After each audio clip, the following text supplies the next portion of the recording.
Night 1 of the NBA is in the books. We've got stuff to talk about. It's back. Michael Bolton. Thanks, Josh. It's Michael Bolton here, and it's time for another episode of the Locked On Fantasy Basketball Podcast. Let's get to it. Let's get to it, indeed. You are Locked On Fantasy, your daily NBA fantasy podcast. Part of the Locked On Podcast Network, your team every day.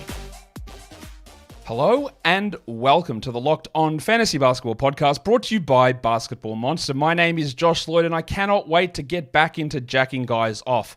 I'm also the lead fantasy analyst at basketballmonster.com, and you can find me on Twitter as always at redrock_bball, on TikTok at redrock_bball, and on Instagram at Locked On Fantasy Basketball. Today's episode is brought to you by Game Time. Download the Game Time app, create an account, and use the code LOCKEDONNBA for $20 off your first purchase. You can now get a newsletter from your favorite podcast. We've got the Locked On newsletters every day. One-stop ultimate team and league coverage delivered right into your inbox.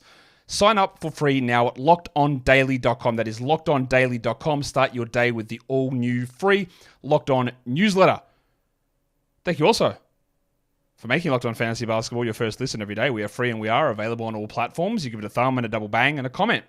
Only 2 games on Tuesday. We all knew that coming in. That's not a surprise. An absolute blowout in Game 1. Lakers-Wolves Game 2. We're going to talk news that we heard. We're going to look at waiver wire trends. Yes, even this early, there have been moves, a lot of moves. We'll talk about the necessity of those. We'll recap the 2 games. We'll give lines of the night. It's a standard recap show, guys. We're here. We've done it. Let's go. Now, of course, it's not going to be as much of a banger as tomorrow's show. With 10 games on, we've got a lot more to talk about and a lot more people ready to overreact to things, but that's okay because we're just going to do what we've got. What's here? We'll see what's here. Let's talk about some news. Now, I covered a lot of this stuff, nearly all of this stuff, on the daily preview show.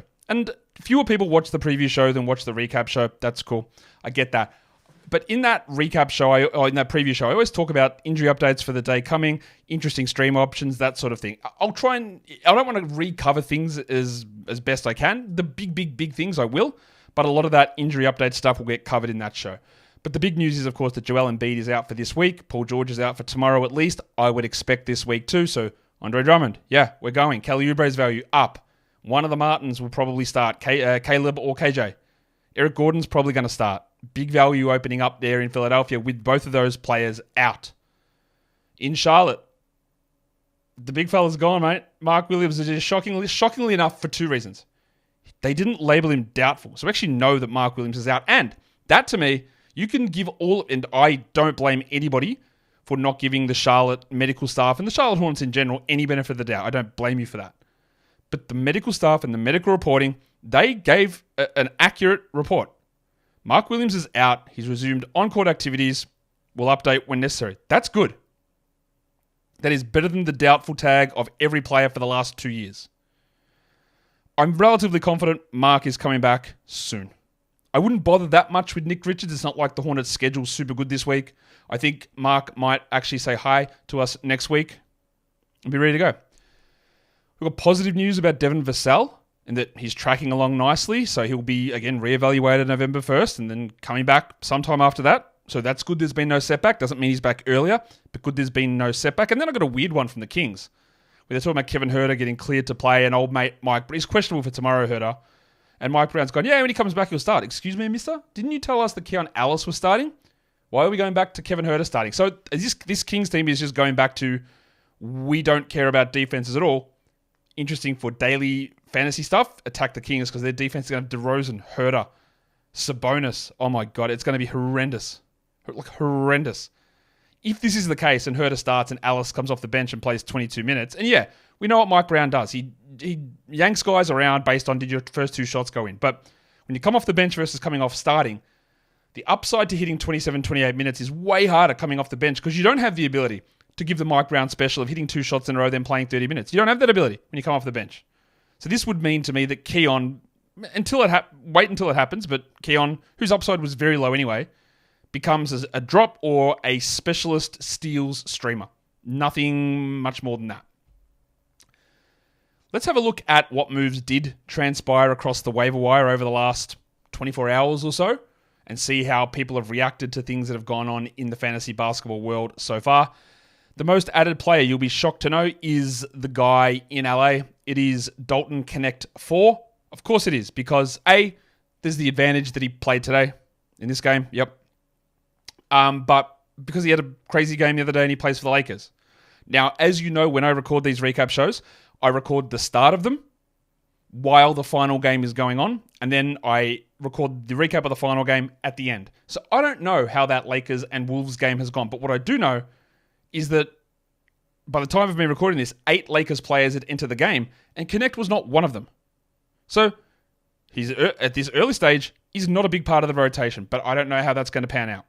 So I, again, mistakenly threw him out for nomination in industry pickup. I kept him just to play today. He's getting dropped like immediately after this game. There's no question about that with me. He wouldn't be the most added player. Santi Aldama is second. That is because of the Jaren Jackson absence. I probably would have considered Brandon Clark, but that's okay. Jaden McDaniels, one most added. That's streaming for today. Andre Drummond, yeah, going at him. Juice McBride, that was people adding in-game, I'm guessing, a lot of that. And we're going to talk about Juice's game a little bit later on, but yeah, some people added him for the value of just playing today. But the Knicks now only have one more game this week. It's a high-volume day, and they don't play on the weekend.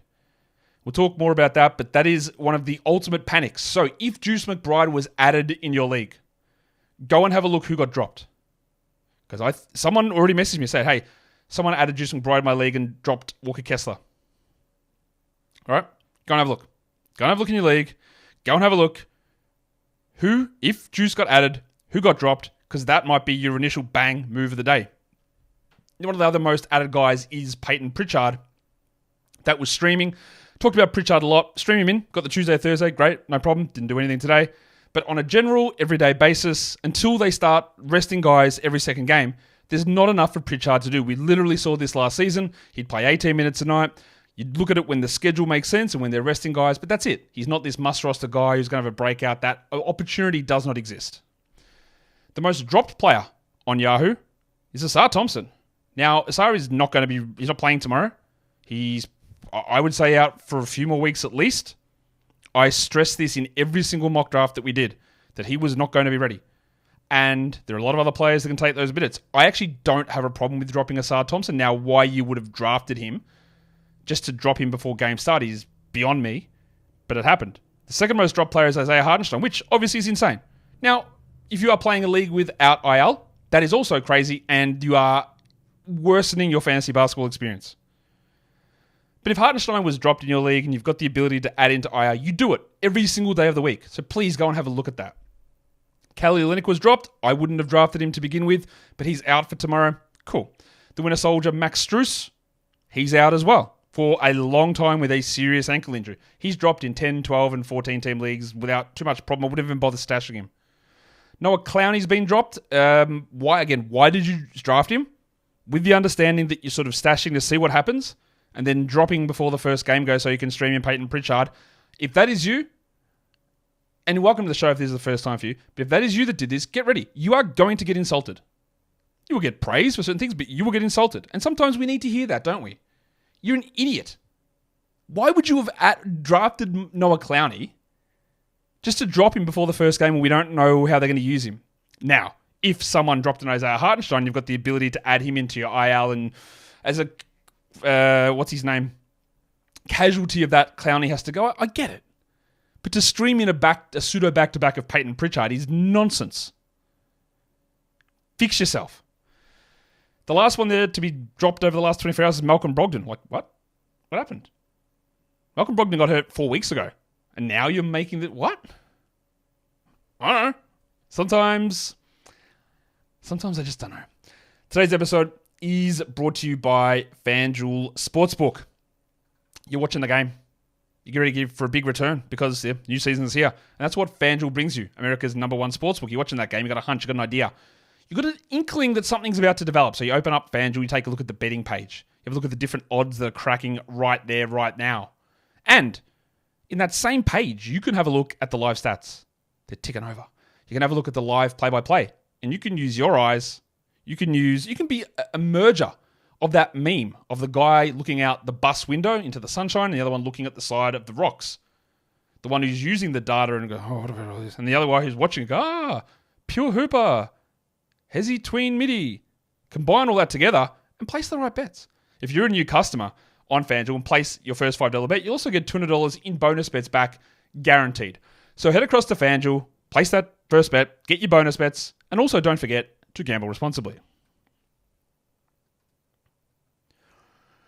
All right, so we're here. We're ready to do game recaps. That is what this part of the show is about. So let's get it on, Gilly. I think that's where we're at. And now I'm just rusty about where I'm at. Yeah, we're ready. Now, I know that there is going to be a visceral reaction. Someone's going to viscerally react. And they're going to say, oh, that box score looks different to last year. You're right, it does. Because I'm just trying something a little bit different. Last year we had both teams on the one page. And at times it got a little bit squishy. So I would say that I've probably increased the size of the box score here by having just one team on it. I would say I've increased the size of the box score by 25%. All right, so it's a little bit bigger, fitting one team on the page at the one time. Yep, that's where we're at. I know you'll probably react negatively to it because it looks different. This one's the NBA.com box score, and I've been able to size that in nicely. I think it looks okay, especially compared to where we were last season. But I'm going to read through the things that are important anyway, so it's not going to be just you reading the box scores and me leaving you to your own devices. The Knicks started the lineup that we thought they would with Karl Anthony Towns at center. We'll start with Cat. And this is, honestly, are you actually ready to hold on to something? Because grab it hard. The Knicks starters played 25 minutes each. Tom Thibodeau pulled the pin. He did it. And this is the shallowest team in the NBA. And Knicks fans, before you cry, it's true. They are very shallow. But Thibodeau did the right thing.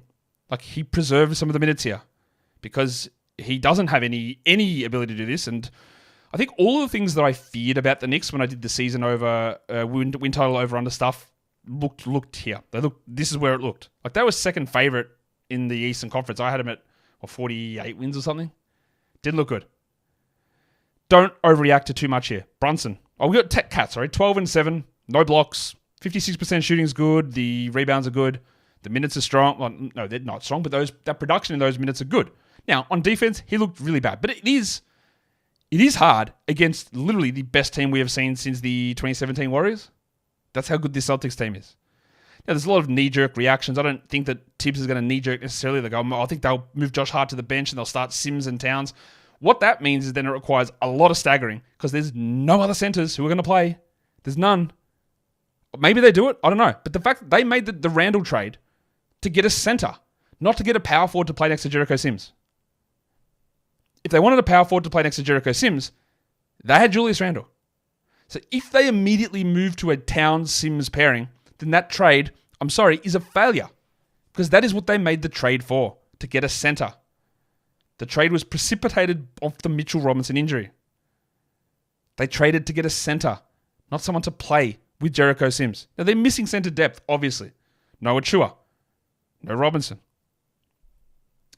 Brunson scored well. 22, 1 and 2, shot well. But look, just horrendous plus-minus stuff. And Brunson's usage through the roof, 39%.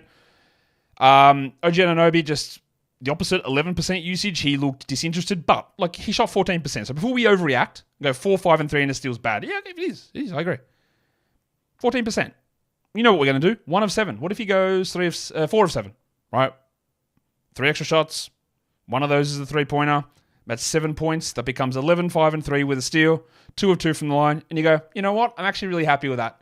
That's not it's not a great line, but it's not terrible. But he shot 14%, so it looks dreadful. So don't panic on it. Don't panic. He was never going to get big usage. And the idea that Towns was going to have usage pulled back because OG needs to get his is not true. But it'll be better than this. Josh Hitman Hart actually got some usage, 12 points on 19.5% usage. He had 4 rebounds and 3 assists and played only 25 minutes. The only guys to play a lot of minutes were OG Anunoby and Mikal Bridges, 34 for Anunoby and 35 for Bridges. And you know why? They have no forwards. That's why I've talked how unbelievably shallow this team is. 3 point guards, a couple of centers. That's it. That's their reserves. Bridges, horrible in the first half, much better second half. 16, 0 and 2 on 54% shooting. Yuck. You know that I had him as a bust in the 50s. I hated the pick. Who knows where it'll turn out, but it didn't look great. The one that you're going to want to talk about here, well, there's 2 players I think that are worth talking about. Juice McBride, is one of them for sure, because he came out and, again, this is where your eyes will draw. 22 points. You go, oh my God, he is a must-add. As you can see, everyone grabbed him in Yahoo. 22 points. 0 rebounds, 0 steals, 0 blocks, 2 assists. He hit 4 threes. He played 26 minutes. He will play 26 minutes most nights, I'm guessing. Most nights, I don't think he'll be a 24 usage guy, but also he shot 80% from 3 and 80% from 2, and these are dropping 40 percentage points. If you add Juice McBride right now, you do not get this game onto your roster. It doesn't happen. So your valuation of Juice, I don't think it should change. A 26, 27 minute a night bench player who'll have some good games and bad games. He's a pretty good player.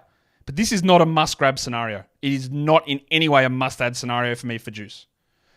Jericho Sims was more interesting. 4 points, 9 rebounds, 2 blocks. Because he played 24 minutes. And yeah, him and Towns basically split the center minutes, so they didn't play together at all, which is how I think it'll go. Actually, that's not true. They played together for a tiny bit. Tiny bit. Or did they? Let me double check now. Because no, Ariel Hukporti came on and played a little bit with Sims at the end of the game. That's right. So Sims and Hukporti played at the end. 9 rebounds and 2 blocks in 24 minutes. If he plays 20 minutes or 18 minutes, he might get 7 rebounds and a block on 60% shooting. He's going to have embarrassingly low usage. We know this. But there'll be a little bit of streaming value there. Now, this, again, is a box score that is not representative of anything realistic for the Knicks. Because Towns doesn't play 24 minutes on it. He probably played 36. So does Sims only play 12? Do they play together? I don't know. Unbelievably, Pacome Daddier got into the game in the second quarter. Now, we're not adding him, obviously, anywhere. But he was ahead of Tyler Kolek in the rotation. Kolek didn't play until garbage time. Cameron Payne had 11, 3, and 4. They're okay numbers, but again, it's hard to judge really anything out of this game. Outside of the fact that, again, we saw Sims put up okay numbers, but the starters, Brunson, Towns, and Hart, they just didn't play. We didn't get the minutes, and don't overreact on old mate Juice McBride. The second side of this game is the Boston Celtics, and they just cruised. The final score, I should read that out to you, 132-109 to Boston, and I'm not sure what takeaways we have here. Tatum had 37, 4, and 10 assists. That's great. He hit 8 threes and shot 78%, and while the shot obviously is not broken, because he looked good, he's not shooting that well. So, very good game. Jaylen Brown also didn't shoot well from the field, but shot awesome from the line. He had 23 and 7 with 5 triples. And maximum Derek White, only 27 minutes, but 24, 3, and 4 with 6 threes. The Celtics shot 51% as a team, which, amazingly, is lower than the 55% the Knicks shot. Shout out to field goal percentage, a category that should not exist in fantasy, but it does. But the Celtics shot 61 three-point attempts. They hit 48% of them. The Knicks got up 30, half of the three-point attempts. The Knicks made 11 threes. The Celtics made 29. That's it. That's the difference. That's the difference. The Celtics aren't this good at shooting. No one is. No one is a 48% shooter, but they were great. Drew Holiday, 18, 4, and 4. Pretty good. Al Horford played 30 minutes, which is more than Derek White and Jaylen Brown did. He had 11, 3, and 5 with a steal and a block, but it's all good. Like, Horford should be rostered. Plain and simple, he should be rostered. What was interesting is that Luke Cornett and Peyton Pritchard were the first 2 in off the bench. Cornett, in the end, only played 15 minutes for 4 points, while Tillman had 18 points and Pritchard played 25 for 3, 4, and 4. But Pritchard's not getting 24 minutes a night every night. Cornett's the one we watch when Horford is out, whether he steps up or not. And then Sam Hauser had 10 and 5, which is a pretty good game, and he actually got up a lot of shots there. It was also a terrible night shooting for Pritchard, so he will be better. But also, again, most nights, they're not going to be 35 up at the end of 3 quarters. They will on some. But Pritchard is one of those guys, again, that sits there at a 20-minute-a-night roll, and then you've got to see where it goes, and there'll be some nights where it's good, and when someone's out, it's going to be solid. But as a general must-hold player, I don't know that that's always the way we want to go. I don't think that's necessarily the way we should approach that. The big question you're going to have, though, I'm sure, is do I add Juice McBride? And I think for the majority of you, the answer is no. He's not an 80% shooter. He probably won't get 33 usage or whatever he had. And what did he actually have? Let me double check that. He won't have that 24% usage. He won't shoot 80%. He probably won't play 26 minutes every night. Don't get suckered in. Today's episode is brought to you by the Game Time app. Game Time app. They've got a new thing over on the old Game Time app. It's called Game Time Picks. It makes getting tickets to see your favorite event easier. your favorite teams, your favorite event, whatever it is, it finds you the best ticket prices, the best options out there instead of having to sift through all of the different ones that are there. So easy to do. Plus, when you go and pick that the game you want to see, you just get that at the top of the list. They're there. You find the super deals for one of those events, the heavily discounted tickets, the things that make sense for you to go and do. Because Game Time wants to make the experience better. It wants to take the guesswork out of buying tickets. Other features too. Of course, they've got the views from your seat. They've got the, what's it called? The money back guarantee, lowest price guarantee. That's what it's called. The flash deals. The pricing comes down the closer you get to the start of the event. So take the guesswork out of buying tickets with Game Time picks. Download the Game Time app, create an account, and use the code LOCKEDONNBA for $20 off your first purchase. Terms apply. Again, create the account and redeem the code LOCKEDONNBA for $20 off. Download Game Time today. What time is it? Game time.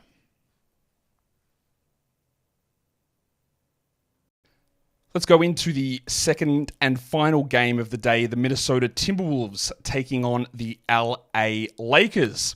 The Lakers, big win at home. They get the job done in the end.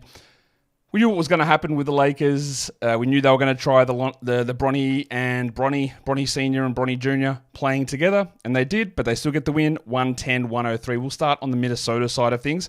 And some surprises here, I think, from our old Christopher Finch. Someone who was cooking in preseason was Josh Minott. Didn't play. That's a little weird to me. It's a little weird.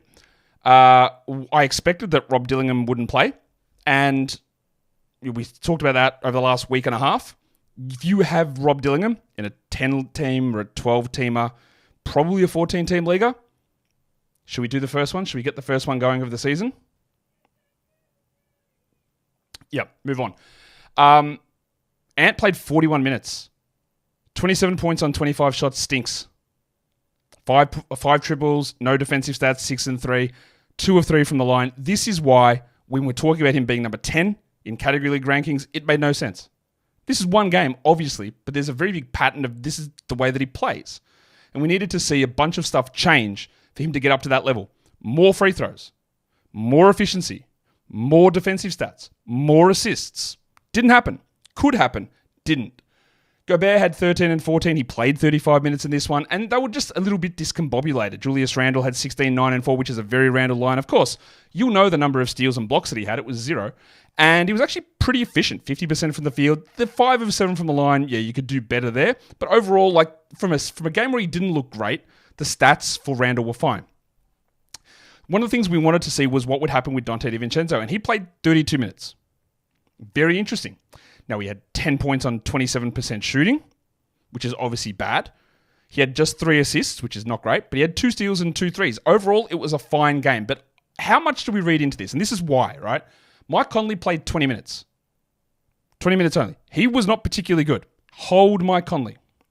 He had 5, 4, and 2 on 14%. Again, bad night.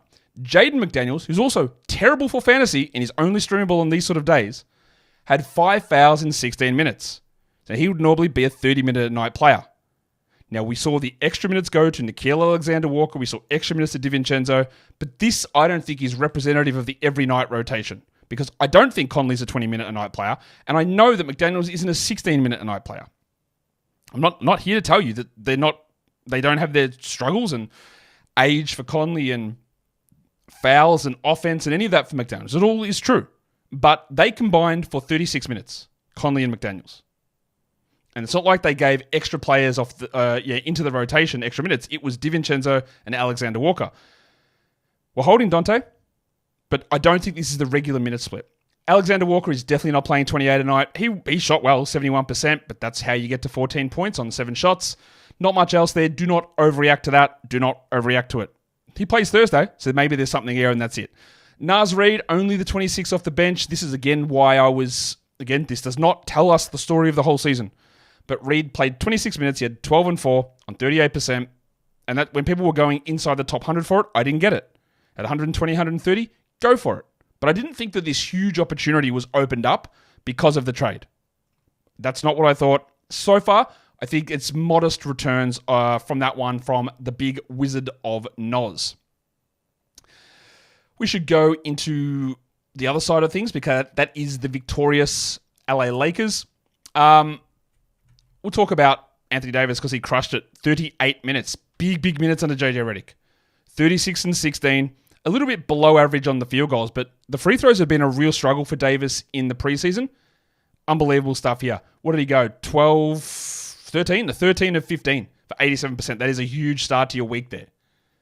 3 blocks. Unbelievable game. Huge game.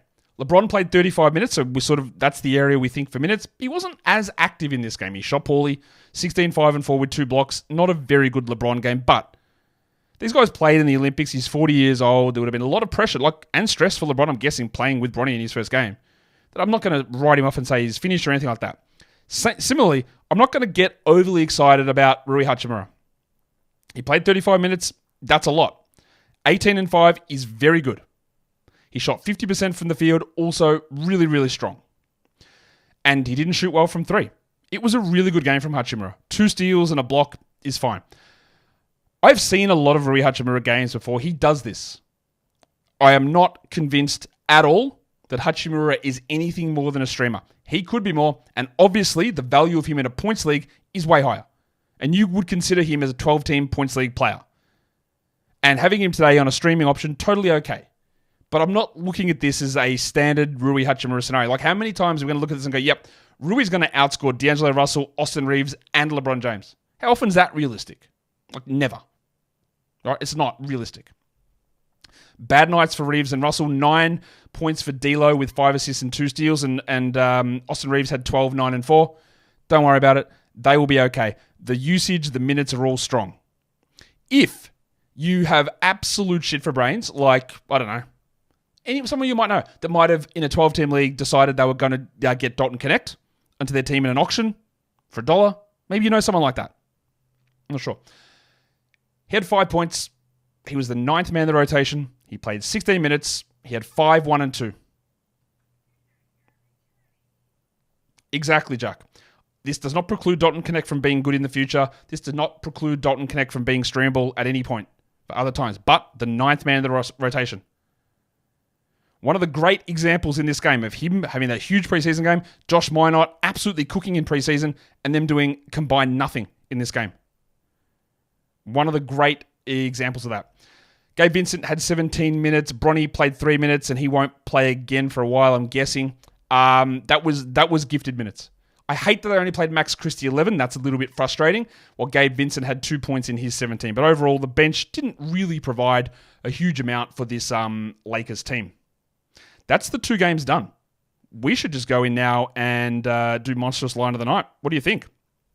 This one was, for the first game of the season, it was as close to... Basically, it was a tie. It was close enough to a tie, but just by the smallest of margins, the Monstrous Line of the Night, the first one for 2024-2025, is Jayson Tatum of the Boston Celtics with his 37 points, 8 of 11 from 3, 10 assists. He absolutely cooked. Anthony Davis was right there. It was so close. I do give the nod here to Tatum in this one, because you know me, big Lakers hater and huge Celtics fan. That's always what I've been all the time. We're at the Waiver Wire line of the night, and we use an under 50%, under 45% rostered using our advanced roster metric at Basketball Monster to determine the best performer here. And we do head up to the team that resides in Manhattan, and it is the big fella, Juice McBride. 22 points, 80% from the field, 80% from 3, nothing else there. Do not get sucked in. I actually have no problem with you taking flyers on guys with open spots and seeing maybe Juice can continue this. Spoiler, absolutely no chance. All right? None. Never going to happen. Will not continue this ever in a million years. But you might think it does, and you want to take that flyer, do it. My thing is, be very careful. You're not getting a good schedule advantage out of them this week. Watch who you drop, and don't make a foolish mistake. I like Juice. Don't make a foolish mistake in who you drop. If you've got a Dalton Connect, like some idiot, yeah, all right, go for it. Try it. If you want, that's okay. No problem. But that's it. You're not doing anything more. They don't plan to get until Friday, the Knicks. Remember that part of it.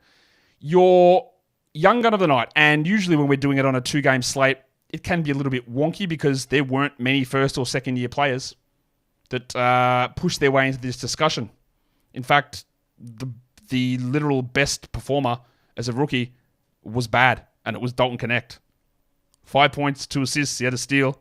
His steal rate's been very encouraging, but yeah, that's nothing to write home about. Sorry to you, Dalton, and your legion of fans. What about the dud of the night? These are guys who are rostered in over 70% of leagues, according to our advanced roster metric, and came out the worst from a category league perspective. And it was, despite a strong second half, Mikal Bridges takes it home. Good for you, Mikal. He had 16 points. But category leagues don't run off one category. They do run off multiple ones, and he missed his only free throw. He did end up shooting well, but no rebounds, 2 assists.